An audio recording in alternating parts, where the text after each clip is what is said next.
तो जानते हम सब कुछ हैं, अगर उन अच्छी चीज़ों को जिनके विषय में हम जानते हैं, उनको हमने दृढ़ निश्चय से अपने आचरण में धारण कर लिया, तो हमारे जीवन में सुख अनुभूति अधिक होगी और जो दुःख की अनुभूति है या अवसाद के जो क्षण हैं, वो निरंतर कम होते जाएँगे, जीवन श्रेष्ठता को प्राप्त होगा और इस जग में हमारा आना सार्थक हो जाएगा।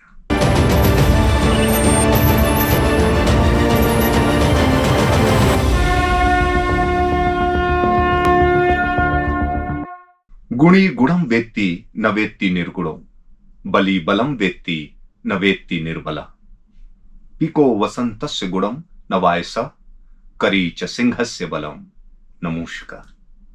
सुभाषतानी की ये पंक्तियां आज हम इसी पे चिंतन करेंगे। नमस्कार, मैं प्रदीप तिवारी शून्य साधना की इस कड़ी में आपका पुनः पुनश्च स्वागत करता हूं। जैसे दूध में मक्खन होता है, इसका ज्ञान सबको है, लेकिन जो मथता है, मक्खन किसको प्राप्त होता है? उसी को जो मथता है। बाकी दूध में मक्खन है ये सबको पता है। तो जानते हम सब कुछ हैं, अगर उन अच्छी चीजों को जिनके विषय में हम जानते हैं, उनको हमने दृढ़ निश्चय से अपने आचरण में धारण कर लिया, तो हमारे जीवन में सुख अनुभूति अधिक होगी और जो दुख की अनुभूति है या अवसाद के जो क्षण हैं, वो निरंतर कम होते जाएंगे, जीवन श्रेष्ठता को प्राप्त होगा और इस जग में हमारा आना सार्थक हो जाएगा। आज का जो श्लोक था, गुड़ी गुणम वेत्ति न वेत्ति निर्गुणो, बली बलम वेत्ति न वेत्ति निर्बलः, पिको वसन्तस्य गुणम न वायस, करी च सिंहस्य गुणम नमूष्का। यानी गुड़ी गुणम वेत्ति न वेत्ति निर्गुणो, गुणी ही गुड़ी व्यक्ति का गुण पहचानता है, गुणवान होता है। गुणवान यानी कि मतलब जिसको कुछ आता जाता है, जो समझदार है, जिसको जिस विषय में ज्ञान है, वो ही उस क्षेत्र के ज्ञानी को पहचान कर पाता है। इसी तरीके से जो बलवान होता है, वो बलवान की कद्र करता है।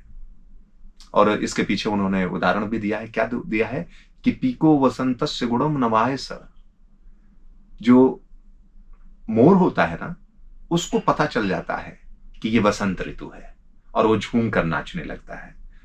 कौवे को इसके विषय में कोई पता नहीं होता है। ठीक उसी प्रकार से शेर की शक्ति का अंदाजा हाथी को चलता है, चूहे को नहीं पता होता है कि शेर में क्या शक्ति और कैसी शक्ति है। इसलिए चूहा कई बार ऐसी नादानी करता है, वो शेर के आसपास घूम जाता है।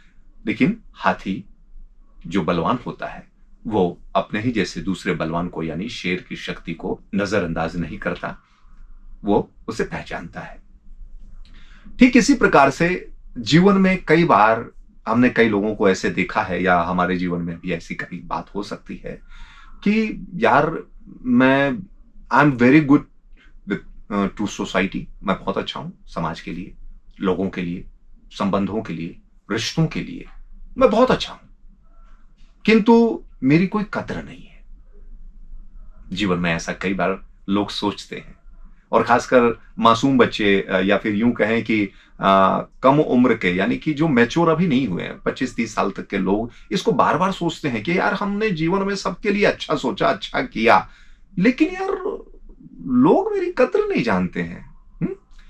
तो होता क्या है कि कई बार जो आपके अंदर गुण हैं, समाज में वो गुण बहुत कम लोगों को प्राप्त हैं, या कम लोगों ने उसको धारण किया है। इसलिए आपके उस गुण की पहचान उन तक नहीं है, उनको नहीं है, तो वो न जता पाते हैं, न बता पाते हैं, ना ही इसकी कद्र कर पाते हैं। तो जीवन में जब कभी आपको ऐसा व्यक्ति मिलेगा जिसके अंदर वैसे ही गुण होंगे, वो निश्चित तौर पे आपके इस गुण को सिर्फ पहचानेगा ही नहीं, बल्कि इसकी वो प्रशंसा भी करेगा। फूल में गुण होता है, सुगंध, वो सोचता विचारता नहीं है, वो पवन के साथ वो सुगंध न जाने चारों ओर फैल जाती है। उसी तरह आप अगर गुणी हैं, तो आपका गुण चारों तरफ सबके लिए समान भाव से प्रसारित होते रहना चाहिए। जिस दिन कोई आप जैसा ही गुणी मिलेगा, वो आपकी प्रशंसा अवश्य करेगा, या आप ही जब किसी गुणवान व्यक्ति को देखिए तो हमें प्रशंसा करनी चाहिए। और यदि हमको कहीं से प्रशंसा प्राप्त हो रही है, तो बड़े ध्यान से देखें कि निश्चित तौर पे ये गुण उस व्यक्ति में कहीं है। जीवन में नित्य प्रति हम लोगों से सेवा प्राप्त करते रहते हैं, हम सेवा करते भी हैं, तो जिनसे सेवा प्राप्त करते हैं उनकी प्रशंसा अवश्य करें और ये आदत हमको डालनी चाहिए। इसी का नाम साधना है। माता बहनों और उन सभी लोगों का जो हमें भोजन बना के खिलाते हैं, उनकी गुणों की प्रशंसा रोज करनी चाहिए, क्योंकि रोज भोजन हम खा रहे हैं 2 बार 3 बार, तो रोज उनको धन्यवाद भी कहना चाहिए, उनकी प्रशंसा भी करनी चाहिए। तो प्रशंसा कीजिए और गुणवानों की कद्र कीजिए और स्वयं गुण धारण कीजिए। आज के चिंतन सूत्र में बस इतना ही। मिलते हैं अगली कड़ी में। नमस्कार।